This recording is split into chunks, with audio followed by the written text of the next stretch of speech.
C'est la même chose dont je vous parlais tout à l'heure. Le système est très fort quand il crée ses contradictions. C'est-à-dire qu'à la fin, c'est la réalité, à la fin de la royauté, dans l'aristocratie, il y avait beaucoup de...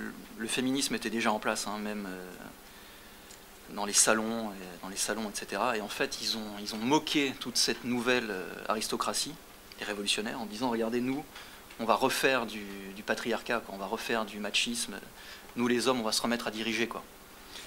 En réalité, c'est simplement la vision cyclique, c'est que là, ils sont allés trop loin, ok, pas de problème, on crée nos propres contradictions, et grâce à ça, ils ont quand même tué le symbole parfait du père du peuple, quoi. Donc non, la République et la Révolution, et d'ailleurs la terreur, c'est du matriarcat sacrificiel. L'être suprême, ça donne des centaines de milliers de morts en France.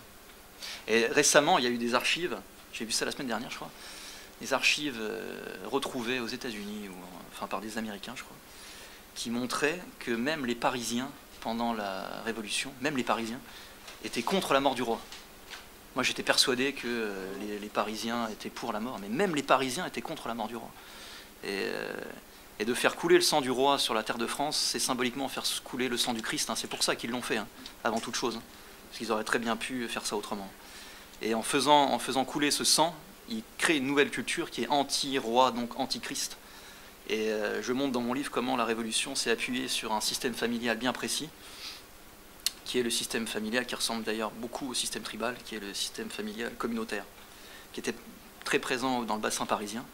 Ils se sont appuyés sur ces familles-là, qui étaient les bourgeois, hein, qui avaient l'argent. Et les trois niveaux sont respectés dans la Révolution. Et ce niveau familial dont je vous parle, le niveau politique avec tout ce dont on vient de parler, et la nouvelle religion, qui est en fait un retour, hein. Il n'y a jamais de nouvelle religion en réalité. C'est toujours un retour à l'archaïsme.